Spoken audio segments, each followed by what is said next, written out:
All right, ladies and gentlemen, welcome to Rubber City Throwdown, the official Voices of Honor Fighting Championship. Today we've got the start of our new edition, our third wheel, so to speak, with Bryan Clark. Wheel. welcome to Rubber City Throwdown, Bryan. Good to be here. Thanks for having me. The trifecta. It's going to be the first time you're not actually on here as a guest. You are an official cast member of Rubber City Throwdown. You're also, what's your official title with Honor now? I'll know later tonight. We're working on it. Advisor for now. Advisor. We're having a meeting later about some future plans and events and structure. So we'll know more next time. Oh yeah, hell yeah. Well, good. It's good to have you on here. We got actually Good to have you back. Thank you. fucking be able to get like you're kind of like the inside man. You know a lot more information than even I do as far as like what's going on locally with mixed martial arts in the Northeast region, hell, and Ohio in general. So it's definitely going to make for some good talk, man. Some good debates too. It's going to be nice. Yes. And you're going to be able to correct my idiosyncrasies. It happens. It's different sides, you know. I just want to make an apology to people. I do not know much, but I'm learning. I'm getting there. Improvement. I will get there. I started watching UFC fights yesterday. I'm joking. I've been watching. Well, we are. Just never say, "Do you train UFC?" Strike two. Do you train UFC? Do you train UFC? And we're gonna talk a little bit more about the fights that are currently on the Honor Fighting Championship 6 card at the Jacobs Pavilion at Nautica in Cleveland. And are you guys going to decide yet? Are you going to do that at the meeting that's happening today? Are you going to decide on a name officially? Is it going to be Fight Night Nautica, or are you guys going to stick with Honor Fighting Championship? It's Fight Night Nautica 1. That's going to be the name. We might not put the 1 up there because it's Fight Night Nautica, but this is 1. Next year will be 2. Right. And that's going to be, you know, it's Honor, but it's its own separate entity. You know, it's its own event, just like it's always been. It's the major event out of Honor. Right. You know, that makes sense. Hopefully one of the major events. It's the summer, you know, blow up pretty much. Right. Oh, dude, Are you guys always going to keep it in August? Yeah.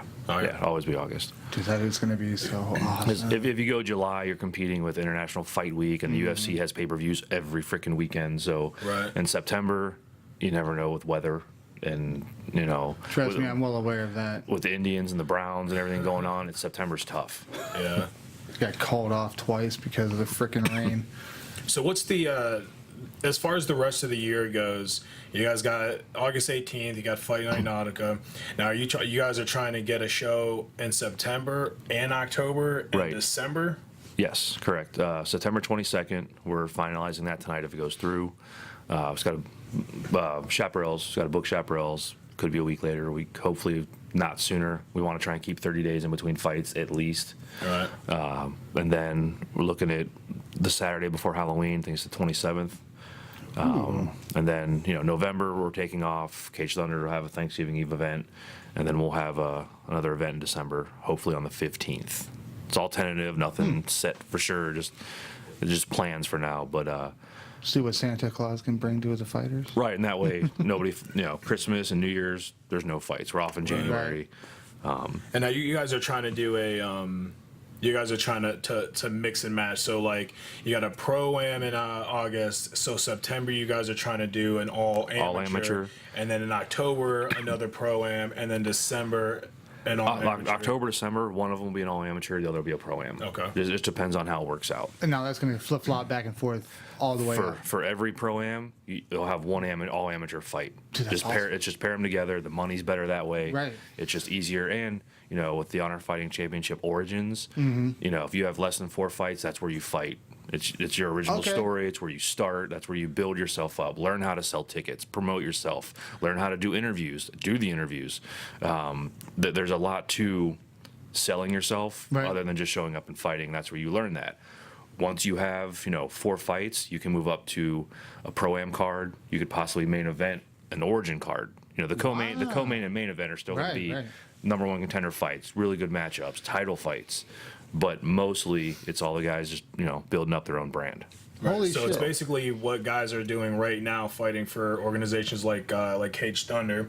Right. Cage Thunder is a primarily an all amateur card. I don't think Jarvis actually runs pro-am. I think he does on the New Year's, or not New Year's, but the Thanksgiving Eve cards. He does. Okay. He's had pros. But a lot of guys will use organizations or promotions like Cage Thunder to kind of like a stepping stone to larger organizations and promotions, kind of build their record up and kind of learn the game a little bit. So now Honor, with the introduction of Honor Origins, you're gonna have fighters that are gonna be able to do that within the ranks of Honor. Right. And then with Corbin, being the matchmaker, he will be able to use both of those to build these guys up. Yeah. Right. Ohio right now it's in a reload for MMA and fighters. There's a lot of new amateurs, a lot of the vets and guys that you think of names, they've either moved on, they're not fighting, or they're main event and money fighters.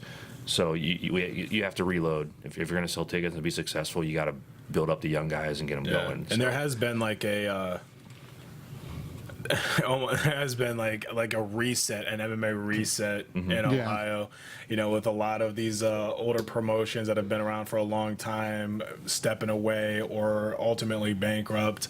So now all these promotions are new. So yeah, it's almost like it's almost like a reset, a mixed martial arts. It's a rebranding for Northeast Ohio. For Yeah, it's definitely rebranding. I'm just saying, like, there's just an MMA reset. There's a lot of, like I said, there's a lot of promotions where you had like Cage Madness, and then Cage Madness ended up being bought out or sold to Alliance MMA and Iron Tiger, and then Iron Tiger ultimately kind of stopped in Northeast Ohio. Now they're primarily out of Columbus, and then now you have Premier, which is like in the Cincinnati area, and then Hard Rock in the Kentucky, Cincinnati area. So as far as Northeast go, you had the RFO, which Matt Trukovich had ultimately stepped away from. He kind of had his own thing going on. So now Cage Thunder stepped up in replace of Cage Madness, and then now Honor stepped up. So yeah, it's just like an MMA restart. So a lot of these fighters, even the veteran fighters, they're not starting over. But I mean, I'm glad that they're stepping up. Fighters like Cody Stevens, who fought a lot for RFO, is now stepping into the Honor ring in this Cleveland show at Nautica. And it's going to help the promotion a lot. You get a lot of veteran fighters. Oh, yeah, definitely. And Josh Roller and Andrew Law and Drew Schottenheimer. A lot of the veteran fighters that are stepping up and fighting in the Honor Cage. And it's good for the sport and it's good for the promotion. So definitely, I agree. And the good thing about the reset, too, is there's a blueprint on what worked and what didn't. Right. Now there's a guideline. There's a baseline. Or a benchmark, if you will. Right. The other thing that I was seeing was, I didn't mean to cut you off. Go ahead. The other thing that I was excited about was pretty much the hype is more than what it used to be. Everybody. It was gone for so long. Right. There was, especially with Nautica, there was nothing that didn't happen for 5 years. Yeah. Just not happening there, and the fighters that have fought there, they have teammates that are fighting there now. Right. So it's almost like a tradition, especially with strong style. Yes. They've main evented, co-main evented the majority of the old Fight Night in the Flats. Right. And now that it's in the same location, Fight Night Nautica, it's going to do it better. Right. Keep it going. So it's tradition, starting it over. That's best way to put it. Right. Awesome. I mean, even like, a lot of the powerhouse promotions, even 10 years ago, they all started somewhere. And this is Honors, they're still in their first year. They're coming they're coming to a close. I think you guys have just a couple more shows. You got this one, about three more shows? 3 more shows. Maybe 4. Well, with this one, 4 more shows you guys are planning on Counting doing? this one, 4 to 5. And then you guys are going to end out your season, and it's, that season actually is, I may be wrong, but to me it seems like the season is actually a little bit longer with Honor, because normally they stop around Christmas, don't they? Usually you'll get a promotion. Well, a lot of promotions, like at least the last few years, I mean, they only what, 5 shows maybe. Yeah. It wasn't really a lot of shows. I mean, I think like when we started we started in 2007, right, with the podcast. Our first show that we had covered was Matt Chukovich's RFO, and that was in March. Right. He only had one show prior to that, so I think he had like a February show prior to that. So it was like his or it might have been January, I can't remember, but I thought it was February. So it was February, then we covered his March, and then he had his May, and then I think he did a September show. And then I'm pretty sure that was it. I think that was for the year. So I think he only did like 4, maybe 5 shows for the whole year. And then Cage Madness, they had one show at the beginning of the year, then their May show, June show, their August show. But by the time August rolled around, it was Iron Tiger. Yeah. And then IT picked it up, and then they were officially fighting for IT at the beginning of August. I think it was like the end of July. Right. It was like July 31st or something like that. And then I think there was like a week later they had like an August 6th show or something like that. I can't remember, but it wasn't the Cage Which one Madness. was the 2 that we went to? Well, we had went to the EFP shows, right? We did one. We went to 2. Did we 2 Iron Tiger Yeah, we ones? did 2 of them. I don't even remember. I think we did the one, the July 31st, and then the August 6th. I know that one we didn't record on. The second one we did. Yeah, and then they had another one in September. Right. So yeah, if you just look at the all the promotions, the last couple of years, it was like 4 or 5, maybe 6 at the most fights a year, I think. And then you have Honor, who's already on their 6 coming up, and they've got like 4 more shows coming to end out the year. I am excited about it, and I am excited about what Honor's bringing to the fighters and bringing to the Northeast section. I mean, like you said, they're not only bringing out the entertainment, but they're also bringing in a learning curve for the fighters. And I think that is something that nobody's really done before. Well, they're bringing in a different fan base as well, and that comes in, with Jeremy and the fan base that he's formerly associating. Well, not formally associated with, but the fan base that he associates with the OCW, and he's a pretty big name. I said my barber knows Jeremy, cut Jeremy's hair back when he had hair. Right. I found out that there's more people that I work with as truck drivers that know Jeremy than I've ever known in my life. I found out my grandfather knew him, and then my grandfather knows Josh Sines. He's just a big name in these parts. So he brings his own fan base. So he's introducing mixed martial arts to a whole new variety of people, and then I just like the education. I think that's why a lot of people on the outside looking in who are associated with MMA, other MMA promotions, I don't think they're threatened, but they look in and they laugh. They go, "Oh, this is a joke. This promotion is a joke. What is he doing? This doesn't make any sense." It's because he's doing something different. And it's going to be expected. But it's working. That's the thing. It's working. They're laughing at it because they're going, "Oh, this is only going to last a year." But then when they see the growth of what the promotion has done so far, now they're starting to get a little shaken. You got people who are waiting for Honor to bankrupt. They also don't realize that all the other structure that all these other promotions have, Honor has, plus that side of Jeremy promoting. Right. Yeah. It's not like there's that and he's just slapping stuff together and rolling with it. So no, he puts a lot of dedication into everything that he does, and that's the backbone of Honor, and it's great to see something like that. Yeah. And I was to say about the the learning curve.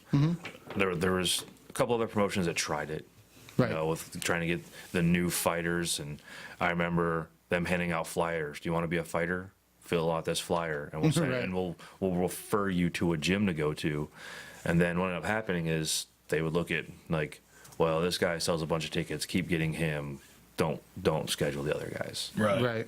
And then it was literally just like a round robin tournament of the same 25 guys all year. Wow. So they didn't have the platform that Honors, that we're going to provide. So, then it's not, not just the amateurs, it's the pro-ams too. We might have a pro-am where it's, let's say 2-0, 3-0, good upcoming amateurs and pro debuts. Right. It's still the Origins fights, so it's coming up from that. But the pro-ams will be the numbered fights from now on. Okay. So honor 6, 7, 8, 9, whatever that. Yep. Okay. Those will be the number. Just our normal pro-ams. Origins 1, Nautica 1. If we end up working something out for like an end of the year, like big show, we might name that one. The Christmas Bash. Right. Halloween Havoc. We'll steal that There you from go. WCW, something. There you go. Halloween. Oh, wow. You brought that way out to N64. Remember that? You could actually play that Halloween Havoc on there.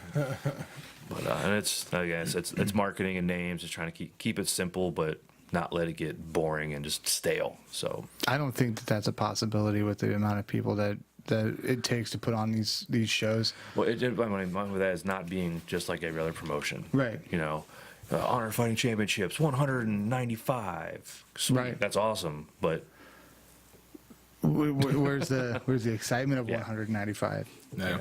I think a lot of excitement that builds within a promotion too is in fact the quality fighters that a promotion has in their arsenal. And like I said, if if you're constantly adding new fighters that people don't know, you may attract fans of that person, that individual, and he sells tickets and he brings his family. But what you really want in a promotion is to bring in fans that are not associated with the fighter. That's where that's your selling point, man. And that's where like with Naps and Stipe, people were coming to see him fight because he had a huge fan base. He didn't have his friends and his family just showing up to fights.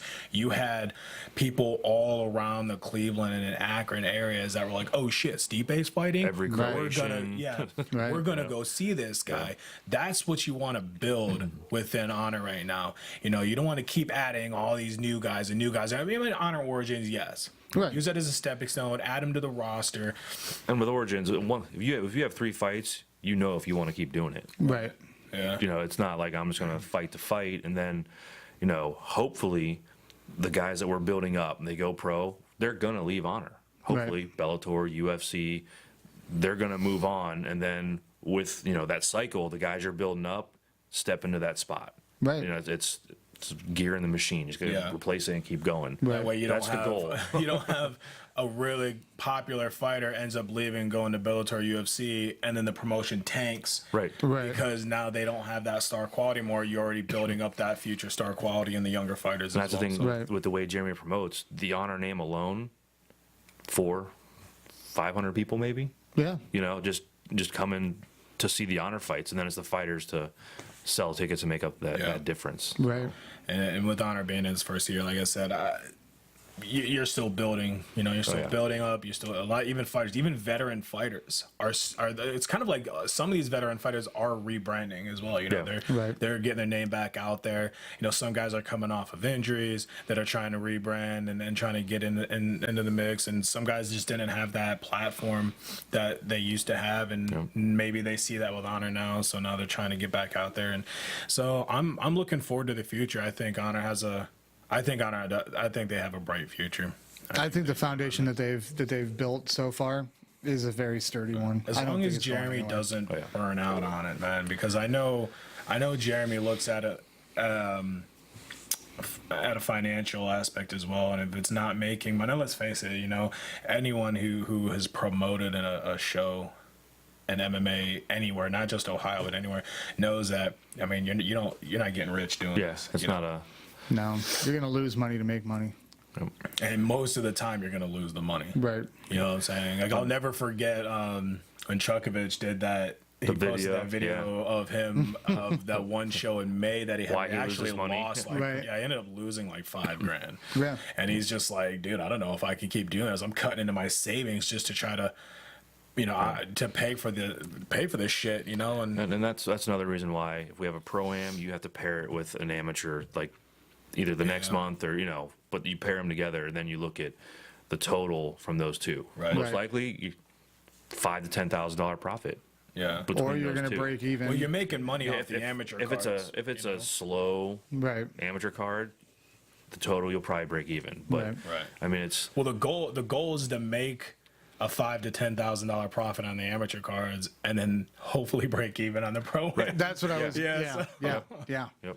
And then, That's- and then that's if the there's goal. a little bit Yeah, of that's if what there's you a were couple saying $1,000 yesterday. loss on the Yeah. pro-am, you're not in the red Right. if you pair those together. Yeah, you reach the black just barely. Because Or if you don't pair them together, you're like a loss, a gain, a loss, a gain. Then it's not fun, and you don't want Right. to do it anymore. yeah, it's that struggle. It's going back and forth, and it just gets repetitive, and it's annoying for the most part. Yeah, but the promoters have like one of the hardest jobs, especially and then the investors, the money side, because they're seeing green and then they're always in the red. So Right. Right. Well, let's talk a little bit about the card that we have so far. We'll start with Aleska Kamar and Marvin Skipper. Marvin Skipper is a fucking badass, dude. Yeah. But Aleska, dude, that guy hits hard. We saw him the last time. When we saw him at the Chaparrals, man, and I remember talking to people. They were just approaching me, talking to me about it, but they were saying, because like I didn't know who Aleska was when we first covered him, and it was like this guy he'd come up to me and goes, he's talking to me about him, and I was like, yeah, I don't know who he is, and he's like, you don't know who Aleska is, and I'm like, holy shit, dude, no, I don't, man, tell me about this guy, and he told me, and after the performance of his last fight, I was a believer, man. The kid's talented. He's a good dude, man. Yeah, definitely. one of the most impressive things about him is that if you watch him in the fight, he's learning and game planning while he fights. Yeah. Like he'll adjust right there. Like if he's taking a couple hits and he doesn't like it, he switches and it works. I believe that he actually said that in the post-fight interview. Yeah, unfortunately, we weren't able to. We lost audio. Yeah. That was one of the ones that we Didn't lost audio. he fought against Alan Boise, right? Or was that was Alan Boise for honor? Was it? I think he did fight. Yeah, because Boise, he was undefeated. Yeah. and he came then in from. Alaska stopped his undefeated Didn't record. Boise come up from like South Carolina? I think so. Yeah. And it was a former Marine. Yes. I think he was. I thanked him for his service. Yeah, I knew he was a vet. I know he was a veteran. Well, I think we covered that on the podcast right before the fight. That we were excited about the fight to see what comes to the cage. And man, I remember looking up at Boise, man. This is a big guy. Dude was for huge. 205, man. Dude was a big dude. He had that, and that's another thing that we were talking about, his reach. Yeah. I mean, Aleska's got a pretty good wingspan on him, but that guy was huge. Leska's. I talked to him a little bit last night. He is super pumped up about this coming up fight. Yeah. It's where it's at, just getting to fight, So, Right. And I have a feeling there might be some eyes on him too. Oh yeah, Yeah, we were talking about that last week. Yeah, we were talking about it last week. It would be dumb for like scouts from the Contender Series and shit like that to not come. And there's definitely someone's watching them. We don't know who. I swear to God, we don't know who. But if I were to just common sense, it's like a high school football game. Yeah. If you got a star athlete, you're just gonna assume that there are scouts in the stands. Right. And you've made it to state championship finals. Yeah, like And you're going there. You're just gonna assume Aleska is what 3-0. I Right can now, double check. 3-0. Yep, 3-0. And he's coming off of a victory of No. Oh yeah, 3-0 first. Yeah, he's pro. 3-0. I was Marvin looking Skipper's at the 3-1.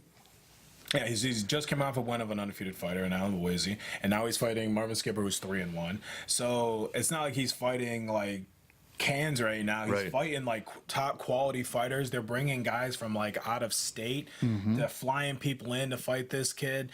Look at who he trains with. I mean, hell, look at Strong Style right now. Yeah. You've got it's Stipe, former UFC champion, heavyweight champion. Then you have Jessica Ai, who's currently in the UFC. About to be a champion. About to get that strap. And then There's no biased opinions here. and then John Gunther, who trains at Strong Style, who's just on the Ultimate Fighter, latest Ultimate Fighter TV show. Fought in the UFC And then finale. he just fought in the UFC finale and he won. Yep. And now you have Jeff Hughes, who trains now officially at Strong Style, who just got a UFC contract in the Contender Series. And called out a top 10 fighter. Yeah. Any of them. all of them. Every single one. Good for of them. Jeff. Good for him. I'm happy for him, man. Yeah. I could say I was joking around. It was another fighter that I could say that I either fought, trained with, or was supposed to fight, who is now in the UFC. I took a spinning back elbow from Jeff in training, dude. I can actually say that, man. I took a spinning. By the way, he made me bleed. So It didn't make me bleed. Oh, but I didn't? did take it to the face, man. I took it. That's funny. I It's hope- hilarious that that's what your gloat is. Yeah, I hope he That's gets one all of I those got. top 10 guys, wins, and just, I think. I hope Jeff that is he a doesn't much- just get thrown in with the top 10, like first UFC fight. Like, here you go. I Because, mean, give him like. you know how the UFC like, is. like him versus Overeem, I think that's a great fight. Because Hughes has extremely good Muay Thai. Hughes is a lot better than he looked on the Contender. Like, the guy he fought, like, I don't want to say, like, watered down his skill, but he couldn't perform because the dude was 4'5" and Right. running for doubles and strong. But Hughes is way better than he looked, and I think that if he gets one of those top 10 guys, if it's the right guy like Overeem or who else, Verdum, I think that'd be great. That'd be interesting. But yeah, but look, like I said, the type of fighters that he trains with, Aleska trains with. Mm-hmm. I mean, hell, they had Bader Up there with Stipe. it was Stipe training, who fights at the same weight class. Well, I mean, Bader's at heavyweight now, right? But he was at 205. You might as well, And Johnny Villante is always up there. Him and Stipe are boys, Yeah. So they've got a UFC like roster. You know what I mean? Yeah. And not all of them train a strong style, but it's Right. Marcus knows what he's doing. He gets the right people in there. Wow. And with Jeff being there and Aleska working with all those guys, I mean, Wasn't it Aleska that when he was leaving the venue the last time he fought for an honor card, he said that the way that he got the hoodie that he has was because he allowed Stipe to beat the crap out of him or I'm something. sure he didn't allow Stipe. No, I'm just saying. I'm Right. saying what I'm saying is that the way that he got the hoodie was that he goes, yeah, I let Stipe hit me around for a little while, and then he gave me the UFC hoodie. Yeah, he was sparring with Stipe, and he gave him the hoodie. I was trying to get out the hell, exact words that he it's said. funny. It was Like, hilarious. we just saw Walter fight on the Cage Thunder card last night, and he came in, and obviously he's from Strong Style, and it was Walter, right? I think it was Walter, tall dude. yeah. And he kept wearing these UFC shorts, and like at this point, it's just like an intimidation factor for like guys that he's fighting, and that dude that he fought was not ready. Right. He was not ready for that fight, man.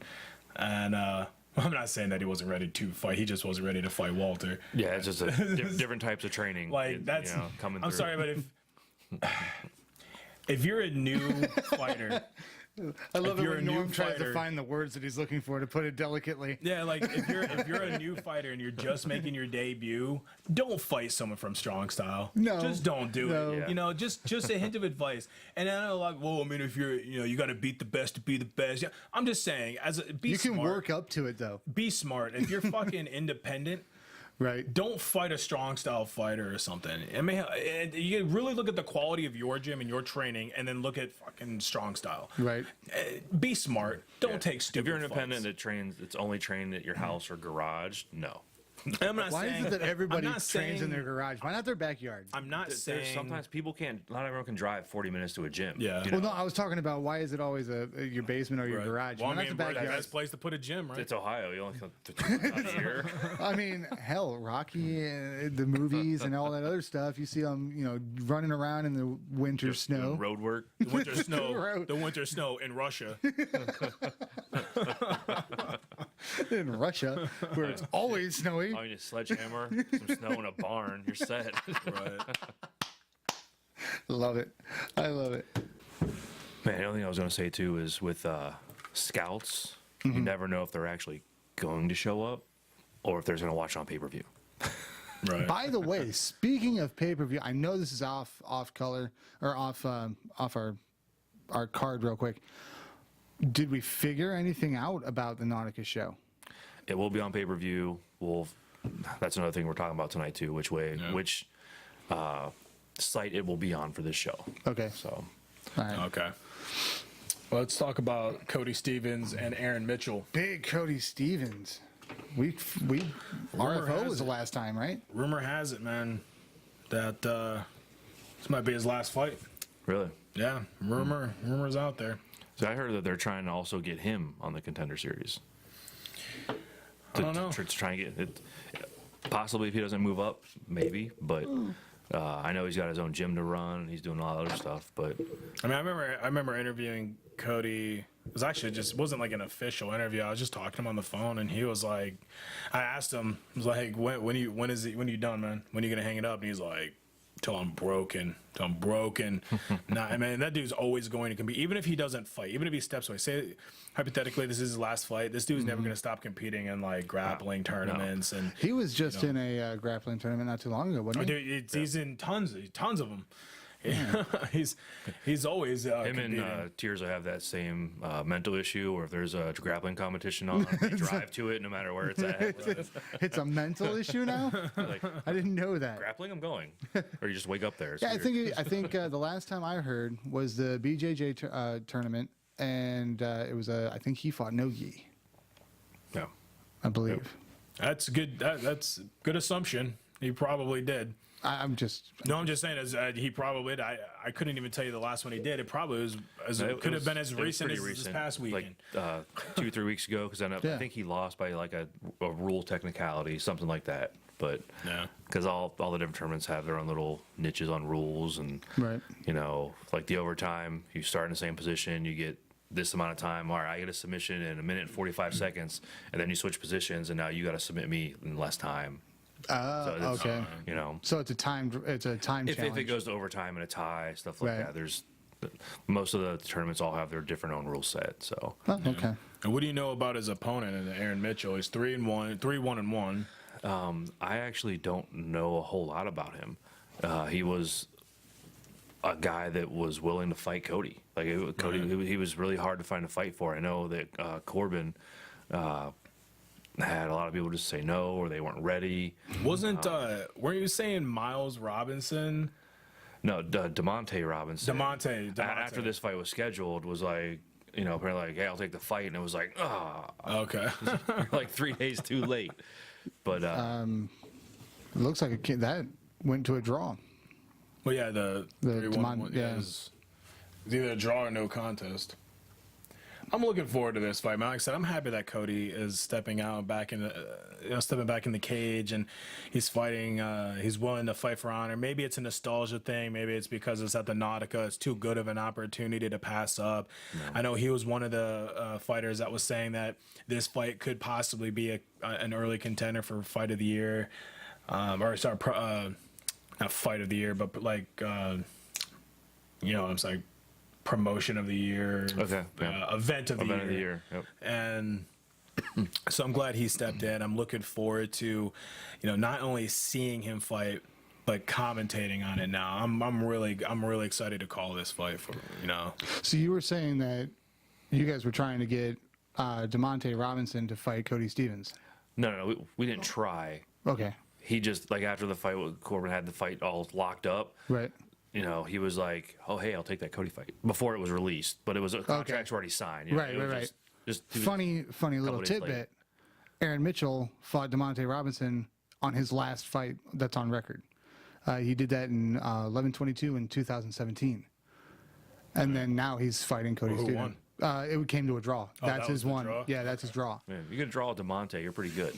Yeah, like, DeMonte's tough. So Aaron Mitchell is now fighting Cody Stevens, which is that's ironic. I find that funny. Yeah. Well, it's MMA math. Yeah. But no, I'm looking. I said another. Cody Stevens been another strong style fighter. He's going to bring in a large crowd, just like Alexa's going to bring in a large crowd. I'm looking forward to this, man. Yeah, I'm really looking forward. Cody's always fun to watch. Like, oh yeah. He doesn't stop. He has a motor. Yeah, he never stops. No. Dude, that I have to say that when Norm took me to the first RFO fight, I think that was my first MMA fight. Cody Stevens was on that card. That's what got Charles Bennett. Yeah, Crazy horse. Crazy horse. Dude, not the crazy horse anymore. What is it? The felon? Is that what he wanted to be called now? Felon or the Fallon, something like that. Shit, man, the felon. But yeah, that's what ignited that fire in me. I was like, what? this is what we're talking about. This is what is happening. So I have to. Anytime I hear Cody Stevens, man, it's awesome. Right. And then Nick Brashear and Caleb Raymond. Nick Brashear finally making his pro debut, fighting Caleb Raymond. We saw Caleb fight Eddie Faison at Honor Fighting Championship 4, Summit County Fairgrounds. That was his debut. Yeah, that was as a his pro. debut. Caleb won that fight.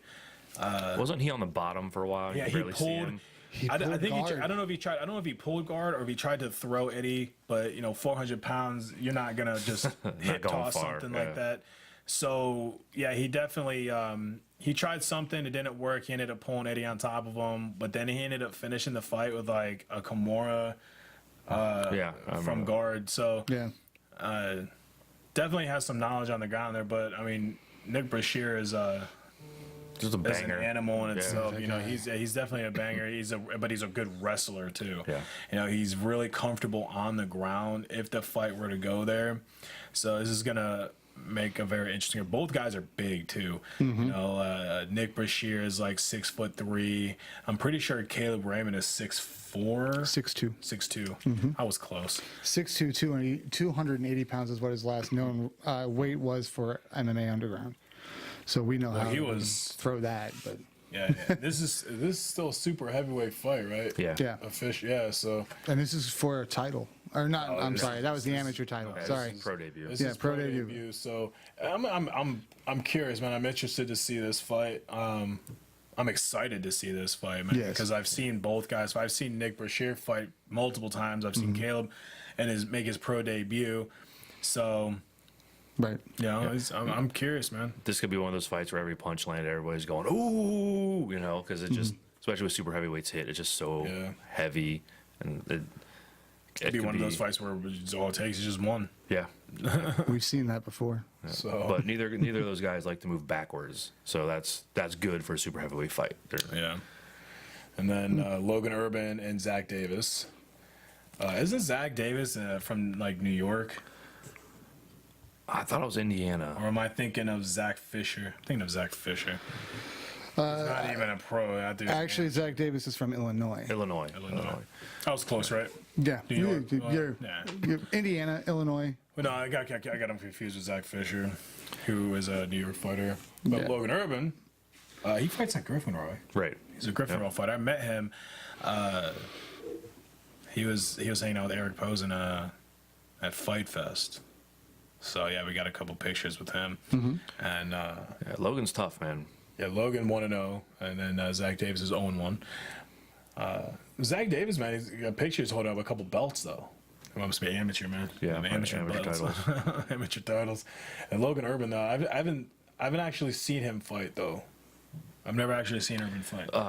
Logan he's extremely well rounded. He's an athlete. Like he's super athletic. So if you're trying to like break down his game, you might find some holes in it, but it's there for a second, and his athletic ability it covers it up pretty quick. Yeah, basically, if he makes a mistake, it looks good. Right. Because of how athletic he is. It's I want that ability.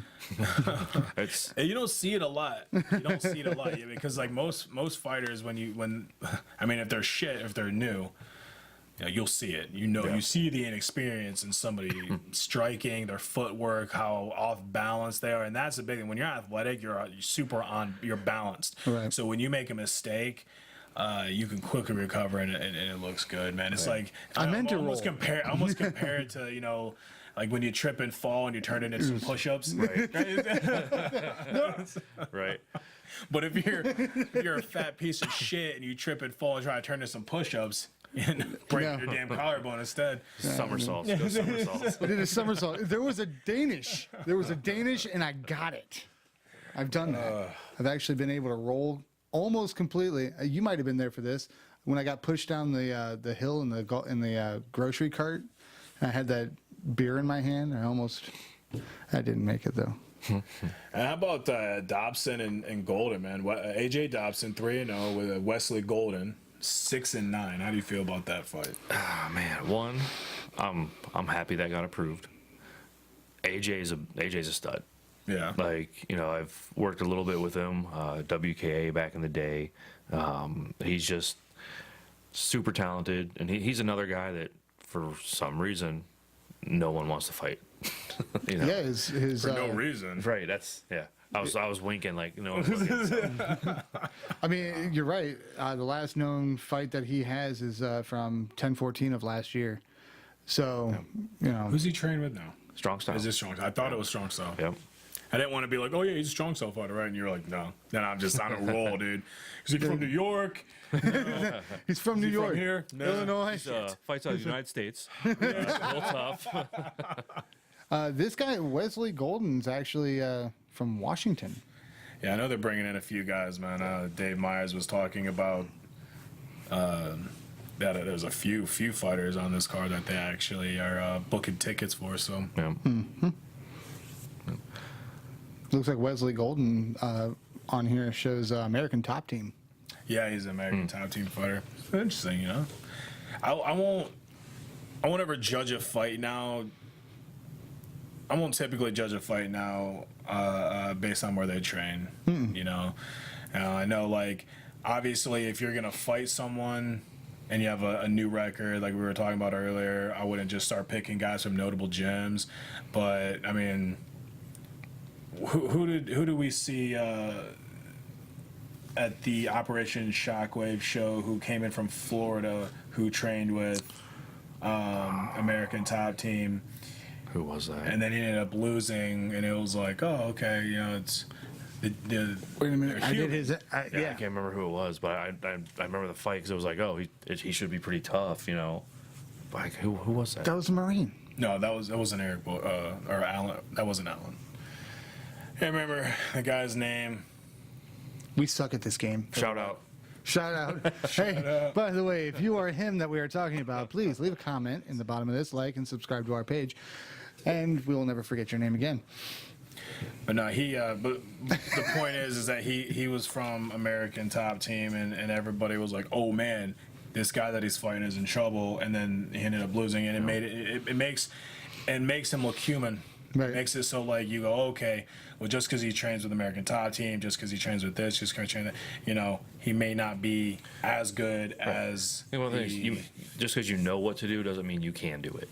Yeah. That's part of it too. I get that all the time. Norm calls me up, hey, I got a problem with my house. Well, this is what you need to do. Well, can you do it? No. What you need to do, but I can't actually do it. No, I can do it. I'll never tell you that I can't do it until I fuck it up 5 times. And then we got Yohi Rojas. Rajas. And then Alex Johnston. And That's gonna be a good That's fight. going to be a good fight. fight. I mean, he's on the feed. He's 7-0. Alex is 6-2. And we saw Alex. We covered him when he fought Jamar. So we got a taste right there how good a fighter he was. He also knocked out Darnell in like 20 seconds in like the first round or some Yeah. shit. That was before he was fighting Jamar. That was before Jamar. So I mean, Alex is he's there. I haven't seen him. I think he fought for IT and then win like an IT title. So I mean, he's there. He won against Tyler Meese. Yeah, he's there, and it's going to make for a very good fight. I don't think that I don't think you should look at the record of Yohi and go, oh, he's definitely going to win this fight. No. Both fighters are very good. This fight could go either way. I'm really excited to call this fight. And they both like to grind too, grapple, grind, pull down, and with that, you really never know how that's going to go. You know. Right. Well, Alex is coming off of a loss, so he's going to be hungry. Yeah. So, yeah, you're right. This is going to be a really good fight. Well, and I got to see Yohi fight up in Toledo, and he's quick, he's tough. Like I said, he doesn't mind the grind. He hits hard. That could be a really good fight. And then with Tim Hughes and Will Ferg, hopefully he can stay healthy for this fight. I'd really like to see this happen. I know that Tim is excited for this title fight. Oh, yeah. I mean, that's all he was talking about at his last event that he was at with Honor. Well, Was that Will should be excited too. He was supposed to fight yeah. towards the last show, you know, and that's going to be a grappling clinic. I have a feeling. yeah. Well, Yeah. I think both of them have a really good shot at this, and I think it's going to be obviously We've seen the stand-up game of Tim Hughes. We've seen a lot of different things that he wanted to bring out to the cage. So yeah, you're right. It's gonna. Yeah. I mean, we've seen Ferguson fight multiple times, and the dude's a stud on the ground. But Tim Hughes is also really good on the ground as well. And then Tim's last fight, where he wanted to showcase his stand-up against a stand-up fighter, and then quickly realized that maybe he wasn't on that. Just like you were level. talking about the athletic ability of being able to show your weakness and then realize, I need to go back home and make this happen. So you're right. William Ferguson is It's gonna. I'm excited for that fight. I'm excited for all these fights, man. It's like I'm just gonna say that now, so I don't have to keep saying that. But this is interesting. This is gonna be an interesting moment. Lucas Mast and Braden Liggett. I know that Lucas's coach Jose, my commentary partner, was a little upset at me last week for when we're talking. I was thinking that on the podcast. We said Lucas is gonna fight. He has no arms, so he can't box. Not what we said. Why? Now I've got that image in my head of just elbows out. That's all I see. Well, no, I remember talking about it when I was talking about it last week, and I was like, man, I my first thought was like, I'm gonna get some flack from Jose from this, but I mean, you have to be non-biased in what we do. I'm not gonna favorite one fighter or the other, and like I said, in my opinion, Braden's stand-up, because of his boxing, that's all they do at T County. It's a boxing gym. It's a boxing academy. I believe your words were it's going to be a boxing It's not all clinic. they do. They have MMA fighters, so I'm sure they grapple. They have some other shit. I'm just throwing that out there. I'm sure they work on all they do. It's their main focus. It's They're T a County Boxing gym. Academy. So you would just imagine, okay, that's what they do. They're boxers with grappling and maybe kicks. They're not, Well, I mean, Braden's got a couple submission wins on his resume. Well, so yeah, but no, like I was saying last week, like my opinion was that Braden's stand-up would have been better than Lucas's, whereas Lucas's ground game was better than Braden's. Right. And that's just from what I've seen in previous fights on both fighters, and what do you see? I agree with that. Like, they both have, the aspects of fighting that they're going to be better than the other in. What impressed me with Lucas in his last fight, those leg kicks. If he can put some hands or some feints together in between them to set up, a takedown. Where Liggett's hard to take down for some reason. He's hard to corner. Yeah.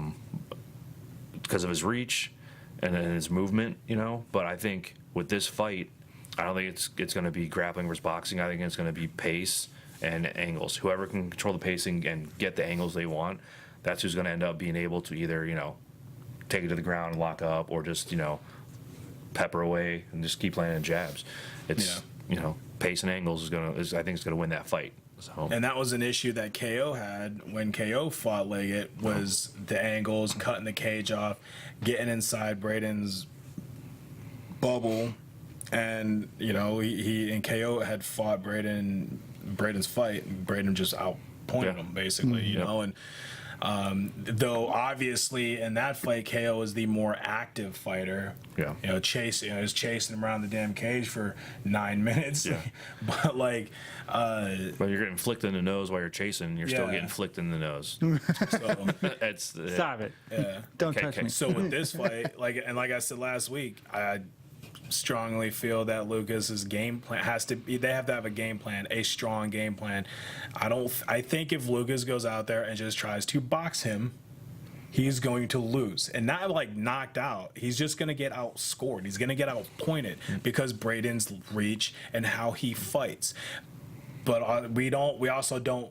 I haven't personally seen Braden taken to the ground or anything like that, how he is on the ground. So even if Lucas did get him to the ground, he did get inside Braden's bubble. He locked him up. He pressed him. He got him to the ground. I don't even know where the fight would go from there. Right. I'm curious. I want to see that happen. I don't want to see another fight where a fighter just gets outscored, outpointed for 9 minutes. And then you look at it too.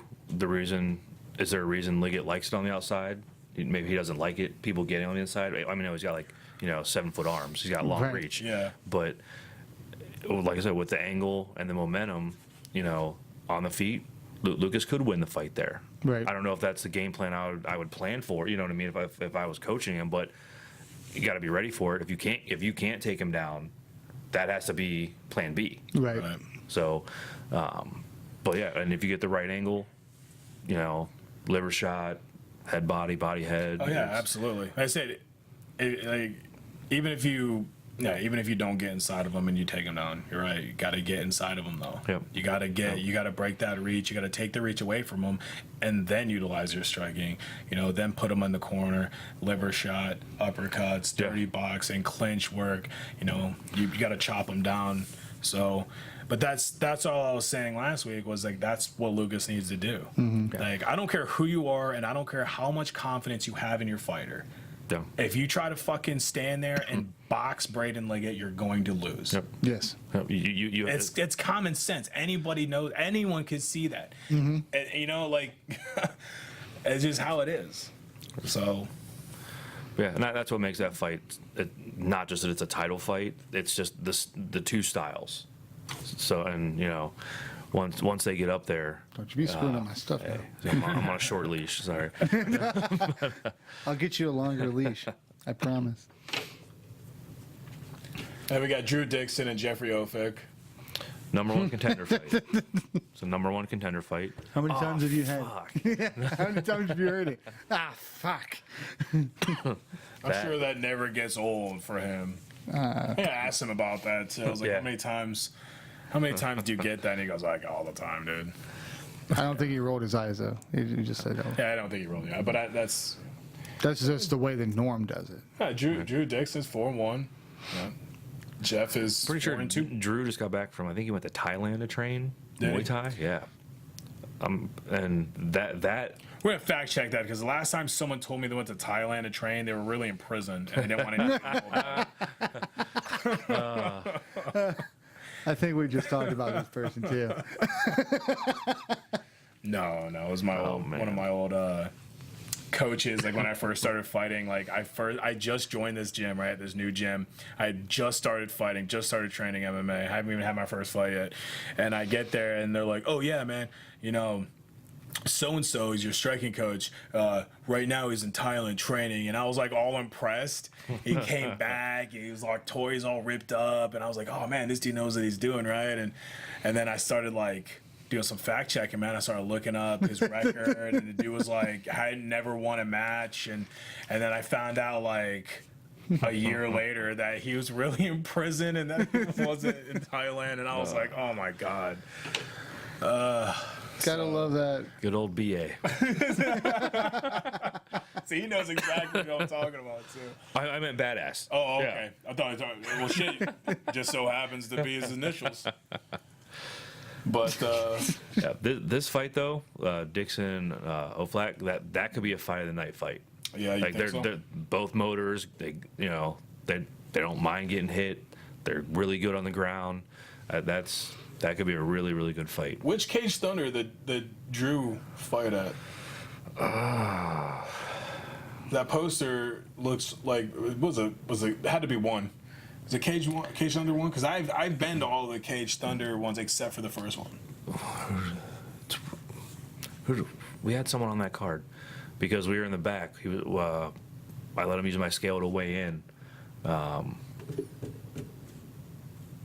can't remember which card it was. Oh, that would have been Brandon Hamilton, Cage Thunder 1. Yeah, it had to have been one. Because I remember fighters that I go, like the cards that I go And he to. won I by remember these decision. guys. I just don't remember Drew. I never seen him fight.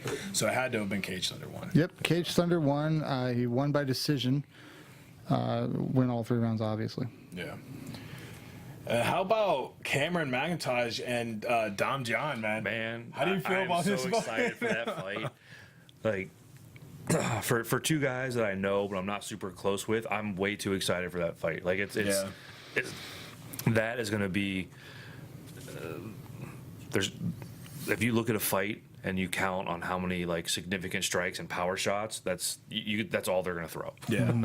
Like After seeing after seeing Cameron put down the number one light heavyweight from West Virginia in the first round, and then after seeing the tear that Dom John has been on in his last two fights with 2 first-round finishes, this is going to be a great fight. Yeah. Oh, yeah. I cannot wait for this fight, man. Yep. And I mean, with Cameron being coming out of victory, you know he's got the training partners, you know he's got the coaching, he's got the gym, and then Dom John, those guys that he trains with, those fucking dudes hit hard, man. Yeah. I mean, they go at it. I mean, he has a reputable gym as well, and I'm excited, man. Yeah, I am. Like, this is gonna be a great fight. You want to talk about like fights of the night, man? This could be like There's going to be knockout of the night, right. man. There's going to be Someone's going quite a competition between who can steal a fight of the night. I mean, Don is he's a burst. He kind of, I don't want to say he fights like Tyson in a way, but he likes to. Does. He gets there quick, you know. With the power shots and hooks, that's and it's like we haven't really seen. Well, his last fight, he was Tyson because he's fought a guy a foot taller than him. So there's a good comparison there, but like that was a hard hit. We don't know what his cardio looks like. Yeah. You know, you assume that he's in shape, but we haven't seen him get pushed like that. Yeah, we haven't seen him make it beyond that point, and Cameron might actually be. Not that you can't, guy. we just haven't seen it. Right. Make sure you got to specify because you'll be very surprised.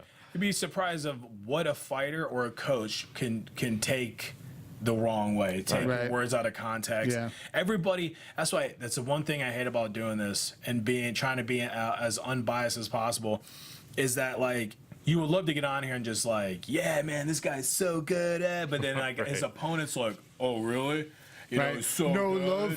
no love for our gym. Thanks for motivating my opponent, asshole. Right. So or you badmouth his opponent and then it comes back full circle. Yeah, like and you're like, hey, there was no love. That guy put his ass out there, man. Everyone, like imagine you as a fighter and you're on a podcast. The podcast is talking about you, and then they're like talking up. He's garbage. And he's garbage. You know what I'm saying?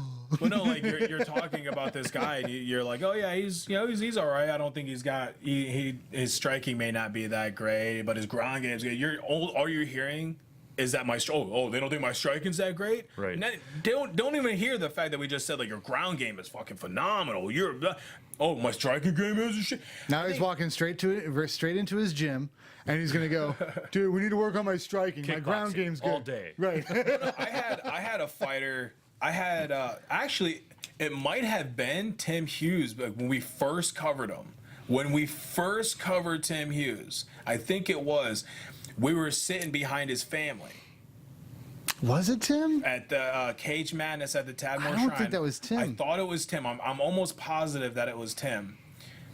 And like we were sitting behind his family was sitting behind us, and we heard him talking about how he was gonna go out there. No, it wasn't Roller. It wasn't Roller? Definitely wasn't Roller. But like we heard his family talking about how he was pissed off because some podcast said that his striking wasn't that good, and that he was gonna knock his opponent out, get on the mic, and be like, "Yo, Rubber City Throwdown, fuck you," or some shit. Like they were talking about it, so like I turned around and was like, "Yeah, that was us." Just so they would like stop talking about it, kind of thing. Was that at the Tadmore? Yeah, That was at the Tadmore. Yeah, That was at the Tadmore. and like, but that's the thing. It's like you say one thing about a fighter, just an observation, an opinion, you know, and then they take it completely out of context. Worst part about it was I had my phone up and I'm going like this, going, "Hey Norm, they're talking about us. It's awesome." I don't care what kind of publicity we're getting. It's just anything. They know Rubber City Throwdown, man. But that's the thing. It's like you say one thing and someone's gonna get pissed off. Oh, and they're fighting. So if you're not passionate about fighting, you probably shouldn't be doing it. But with that passion, that comes the short fuse and taking things too personal. Yeah. It happens. Right. So like, you look at someone's skill set when you're talking about it. There's not a lot of people that start here. Right. You know, it could be anywhere, grappling, striking. Sometimes there's a huge difference, but if you see one aspect that they're really good at, and you're like, oh, if it's striking's okay, if the grappling's really good, doesn't mean they suck. It means they're like everybody else that starts off in fights. Right. Like there's an extremely small percentage of people that get into MMA as an amateur and are just completely well-rounded. Well, hell, extremely small. I was 2-0. I started my amateur career 2-0, and the NAAFS ran I was fighter of the week in 2007. It's like February, March. I think it was March fighter of the week or some shit. And some dude, I don't even remember who it was, like studied my fight. It was the one that's on YouTube right now, and he basically pinpointed everything that I did wrong, and then proceeded to talk shit to me or about me on the forums when I was scheduled to fight John Hedges. The forums. He was like, "You're gonna lose," and I'm like, "Well, why? I have any chance at winning, just like anyone does." And he goes, "No, you're gonna lose because of this," and he basically said it in a way like he basically said I was just a fat, inexperienced, out of shape brawler. And I got lucky on my first 2 wins, basically. The only reason why I won is because I fought someone who was just worse than me. But the first time that I was going to go up against someone who had any form of skill, I was going to lose. And, like, that shit stuck with me. And I just kind of, like, I couldn't even get pissed off at it. I was just kind of like, I had to sit back, and I'm like, well, he might actually have a point, dude. I might just be an inexperienced brawler. I didn't really, my training wasn't anything special. Back then the gyms weren't as Detailed. Yeah, they weren't like they are now. We trained in abandoned warehouses, in basements, in garages. That was our gym. You had a fight team. I was part of like 5 different fight teams in my career, man. Shit, some of them, Rising Phoenix, Team Domination. You never even heard of some of this shit, dude. Right. Some of these teams you never even heard of because they were short-lived. Pain Headquarters, Rock Hard MMA.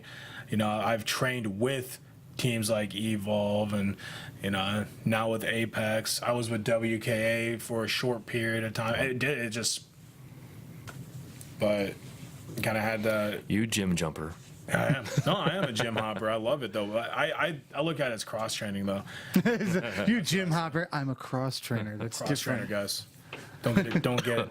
Don't get it. Twisted, yo. And then we got Kobe Fur and Matt Ingram. And Kobe's 1-1 and Matt is 2-0. So I don't really know much about Matt Ingram. I honestly don't know much about Kobe as well. I love that kid, Kobe. He's another strong style boy. He was from Barberton. He was coming in the Rock Hard for a while, but he also was going to Notre Dame College for wrestling. Oh, okay. So that's why he's staying up strong style. But he's tough, scrappy. He has that switch where he can turn on, like he's got the mean in him. Yeah. The fight he lost, he went in with like no training, just to fight. And then he looked good. I'm pretty sure he lost by submission, I think. Just got caught. Right. Over aggressive wrestler getting caught. Now, like even was it a year and a half ago down with Rock Hard, maybe 2 years ago, he was completely different. He was training with Isaiah and Bostic and all those guys when we were down there. He's not a 1-on-1 fighter. Okay. He's not. Yeah. So it's kind of like we'll talk about like our next fighter, but like Brogan. Brogan's 1-0, but he's not a 1-0 fighter. That dude is a competitor, Right. Yeah. But what about you know anything about Matt Ingram? I don't know anything about him. What I've heard is he's tough and he's quick. That's all I've heard. I haven't seen him fight, but knowing, I'm sure you can Google Kobe and figure out who he is. If he's taking that fight, I'm hoping he's confident in his skills that they're going to be able to stop a high level wrestler like that. So, What do you got, Matt? What is Well, Matt Ingram, most recent fight, you're looking at 428, so it was April 28th of 2018. He fought a Jeremy Nolan. You're looking at Yankee Lake Brawl 49, and he won by TKO in 15 seconds of round 1. What about his first fight? His very first fight, Kylar Connell, would be the name of his opponent, and it was, oh crap, I just lost it. What was the when you get back in? What was the organization? Is he a Yankee Lake guy? I'm going to tell you in 1 second, but The fight that he took before the 428 fight would have been 10-7, so October 7th of 2017, and that was Justified Defiance Fight Series So he's 8. Justified. And the Yankee League, so. He won against Kyler Connell in round 1 of 1 minute and 25 seconds due to submission, rear naked choke. Well, It kind of makes for some interesting fight. I mean, on Yeah. paper, I mean, like I said, and that's why I like to get out there and meet the fighters and watch them train and talk to them, face to face. Because on paper, you can make you go, oh yeah, you ever watch a fight and you look at the two fighters, you go, I'm just gonna pick the bigger one. That's basically all you can do right now. I mean. Go with what you know. That's all you can. Well, you're looking at a young 24-year-old for Matt Ingram. He's going to be 5'8", 135 pounds. He's out of Ohio, so you can't really do that because they're well matched. But now knowing if you were to pick a winner for that fight, knowing the information that you know now, you got Kobe who's 1-1, and then you have Matt Ingram who's 2-0. Okay, then you go, okay, well, I don't know anything about these fighters. I'm just gonna go with the guy who's undefeated. Then you start adding some small information in there. Well, Kobe was a friggin' wrestler at Notre Dame. He trains at Strong Style. Now your opinion is gonna change a little bit. Now you're gonna go, oh well. Maybe Kobe, though having the worst of the two records, maybe is gonna be the one that's gonna pull this. You know what I'm saying? So it's all information, and that's what I like about doing this, man. It's finding out the information. Though we don't typically predict fights, I will never predict a fight, and I'll never be like, this guy's definitely going to lose. Right. Like I'll have feelings like I think it's going to go this way, but it's a fight. Right. Especially when I don't know a whole lot of information about one guy. It's you don't want to make anyone mad either. Right.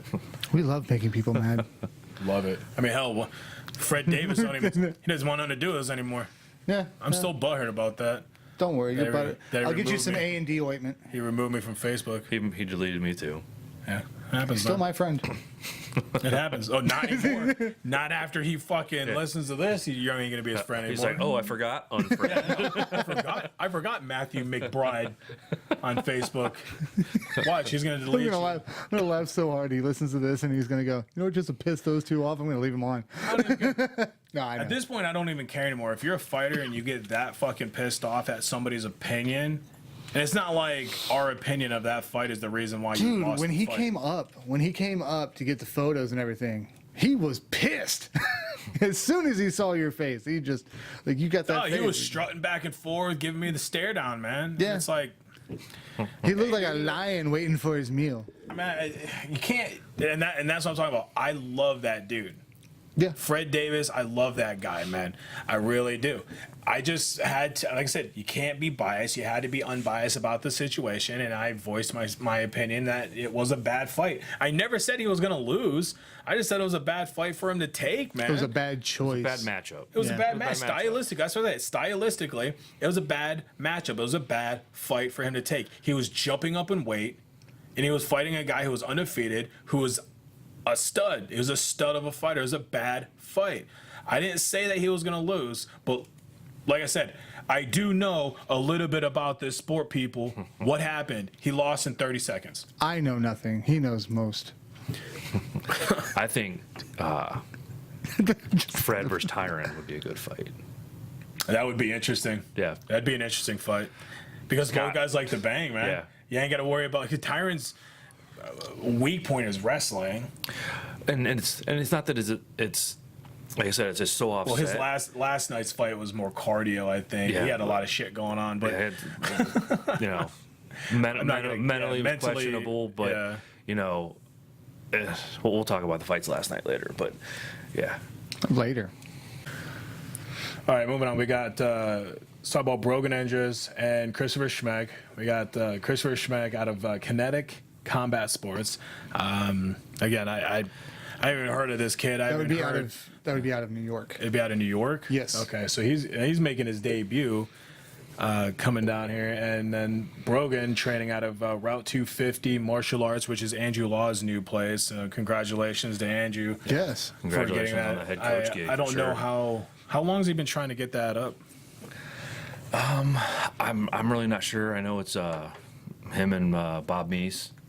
So I heard a rumor of it a while ago that they were trying to do it, but they had the funding, kind of Yeah. just did their own thing, and then boom, there they are. So Well, that's where he's training. I don't know. Of course, Brogan's been with Andrew for quite a while.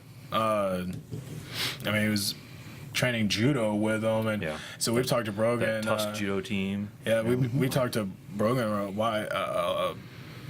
kind of in depth about it. We talked to Andrew about it too when we were talking about Brogan. And Brogan he's no stranger to competition, whether it be judo or wrestling. He's used to being out there and competing in front of a crowd, just him, not in a team environment. And he's a brown belt in judo. So again, like we said earlier, this kid is 1-0, but he's not a 1-0 fighter. Yeah. You know, he's definitely on a higher level. You know, and we saw that when he made his debut, and it looked smooth. Every transition he did, it was smooth. So unless this kid, you know, Christopher, like I said, not knowing anything about him and the lack of information, I mean, not knowing anything about this guy. I mean, He's definitely got a fight on his hands. we're looking at Brogan, which also it definitely shows just on paper from his last fight. I mean, Cage Thunder 3, and he won due to submission to Gary Lee Jr. Rear naked choke in the first round in 2 minutes and 40 seconds. Yeah. So, and like you said, we saw that fight, and the transitions were amazing on how he got it in there. But yeah, you're right. I have absolutely no information on Christopher Shizmek other than the fact that he's from New York. They are going to be matched up decently in height and weight, obviously, but you're looking at Chris coming in just a little bit shorter at 5'9", which Brogan Andrus is about 6'1". Right. I'm looking forward to it. Hopefully, Brogan's opponent can stay healthy. Yeah. His last couple opponents it's been a nightmare. So hopefully Christopher can stay healthy and Not have any lesions or cuts or anything weird when you show up for doctors. burns Yeah. and shit. Yeah. So I hope he stays healthy, and I would look forward to seeing this fight, man. And then the last fight that we're going to talk about with this fight card for now was Tristan Constant and Michael Webb II, which. Let's say Tristan 0-1, but he put on a damn good performance in his first fight. And then Brandon Webb II fought Tyron Reed and lost in like 8 seconds. Yeah. That was the one we were talking about where like everyone thought it was a questionable stoppage, but like if you let that fight go on even for another 5 or 10 seconds, I think it would have ended the same way. Right. Even if he would have gotten up, I He think it would have folded been- like an accordion straight down. Like it was Yeah. done. Why you don't want to get hurt and not be able to fight. But Brandon, when we interviewed him, he said he was training with, I think it was like Justin Meese Justin Meese. in a garage. Yeah. And then Justin Meese came in like 10 pounds overweight for that fight. Yeah. So it's kind of like, you got to look at I don't know. I don't know if Brandon did anything different or if he's doing anything different as far as training purposes go, but he needs to. Right. He definitely needs, because Tristan's training. We've interviewed him multiple times. He's been on the podcast. We've talked to him a lot. He's training. He's ready. He's looking. I'm surprised that Tristan waited this long to get back in the cage. So I'm excited to see Tristan back in there. So Real quick, there was a fight that was supposed to be on the card. I don't know if it got dropped or not. Matt Siebert and Joshua Barbie. Mike Siebert. No, Matt's. I think that Seeger. one. Sorry, Seeger. I think that one is being contracted Okay. All right. and approved, but I think it's agreed to. So, just Because it shows up Well- on the fight card. okay. I was just wanting to find out about that second to last fight on the card. I know Barbie was an addition last week, so they're working on. I think maybe there's details or it's just not updated, but Okay. All right. Well, real quick, I'm gonna just give a quick rundown of like the Cage Thunder results from last night because we're running out of time. But we'll go. Dylan Bush defeated Sean Bayek, round 3 by TKO. Chris Miles defeated Jamez Young, round 3 by TKO due to strikes. And we actually hope to see Chris Miles back in the cage against September 22nd, hopefully. hopefully against George Pointer, man. Yeah. It's going to be a good fight. And then Kevin Ulrich defeated Garrett Davison, a round 2 tap out via triangle choke. And to say about this about Garrett, you know, I helped corner Kevin. He didn't have any corners there, you know. I was right next to you. And looking at Garrett, I didn't think he was going to be any good. Like just on paper. And that kid came out He looked and real good, was on man. fire. Yeah, he looked really Like, good. That's what happens when Extremely improved. That's what happens when you keep getting opponents that drop the fight or don't show up, you know, and then you just get pissed off and you just get motivated. And like Terry Blackwell was saying, you just didn't like him in that High guard. high guard. Yeah, he didn't like that. So, But good job to him for, you know, getting better and keep going, and a victory for like improving that kid. Like he's tough. He's tough. Unfortunately, I wasn't there, so this is all you guys. Clavon Hill defeated Paul Platinum, 20 seconds of round number 2 by TKO. And then Walter Savan beat Dakota. That's that tall kid from Strong Style. Yep. He beat Dakota Murray, minute and 50, round 1 by TKO. Austin Toon defeated Tyron Reed by unanimous decision. Misha Cherniv, whatever, I can't pronounce that. I can't do it. Can't do it. Just can't do He it. beat Miguel Francisco by unanimous decision. And then Mike Morahan defeated Winston Wethrow. 31 seconds of round number 2 by TKO. Mike, hope that's not your last fight. We got one more we're thinking about for you. Just one more. Nautica. And then Canyon Tackett defeated Jacob Bostic, 53 seconds of round number 2 by tap out, rear naked choke. And that first round was amazing. That was a good. Jacob looked smooth with that takedown and the transition to back mount, and he ripped that crossface, man. Yep. It looked good, but Canyon's a talented fighter. He's a talented wrestler, and if Jacob was going to lose, that would be the opponent that he would have lost to, man. And I hope that Jacob can improve and learn from this. It's only going to make him better. And then was it Byron Norwood beat Joe Rickett, round 2, tap out, rear naked choke. Jason Mullen defeated Alec Price, 20 seconds of round number 1 by KO. I watched that fight. Man. Did you say Fist of Fury? No, I said in a fury. Oh, he punched him like once. Fell. Double jab. 2 over. Yeah, it was nuts. And then, Could have been a 4. There was a beam in my way, but it was double jab, right hand, fight over. Man. I mean, he put him down. Alec dropped pretty fucking hard, dude. Wow. And then Alec's a tough kid too. Mo Miller and Tymees. Mo Miller defeated Tymees. And that you know, Mo's hips, the way he moves and transitions and resets, man, impressive. And for Ty to not get submitted or give up any kind of advantage, he had an answer for everything. He just couldn't get away from him. That was a really good fight too. So. And those are the results for Cage Thunder at the Tadmore Shrine in Akron, Ohio last night. A couple videos have been posted about. I didn't post them on the podcast page because I wasn't able to get everyone's video, so I didn't post it all. So I just put the videos, the fighter videos on like the winners pages. Went ahead and I'm not gonna start dumping videos on the loser page. Maybe they don't want that shit up on their Facebook. But if you guys think that I have your video, I mean, I've already sent them out. I think the only one that I haven't posted yet was the kid from Strong Style, because I don't even think he has a Facebook, to be honest with you. Probably does. It's just on a different name. But we're just about out of time, so I just want to shout out. How about Scott Corbin's card last night?